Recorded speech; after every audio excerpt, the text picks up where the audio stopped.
പല്ലുവേദനക്ക് ഓതേണ്ട ആയത്ത് ഏതാന്ന് വെച്ചാൽ പല്ലുവേദനക്ക് അങ്ങനെ ഒരു ആയത്ത് ഖുർആനിലുണ്ടോ? നമ്മൾ ഇതുവരെ കേട്ടില്ലല്ലോ, മദ്രസ ഒന്നും പഠിച്ചിട്ടില്ലല്ലോ. നിങ്ങൾ എന്തെന്നാണ് ഈ പറയുന്നത്? അള്ളാഹുവിന്റെ ഖുർആൻ അള്ളാഹു തആല പറഞ്ഞില്ലേ സഹോദരങ്ങളെ, ഖുൽ ഹുവല്ലദീ അൻശാകും, ഓതിവാക്കി തബാറക്കൊന്നുമല്ല, ഖുൽ ഹുവല്ലദീ അൻശാകും വജഅല ലക്കുമുസ് സമഅ വൽ അബ്സാറ വൽ അഫ്ഇദ ഖലീലം മാ തശ്കുറൂൻ.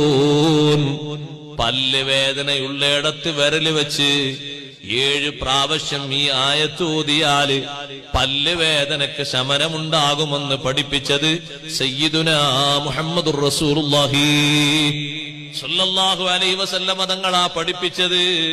ഇമാം ജലാലുദ്ദീൻ സുയൂത്തി റഹ്മത്തുള്ളാഹി അലൈഹി രേഖപ്പെടുത്തിയത് കാണാം.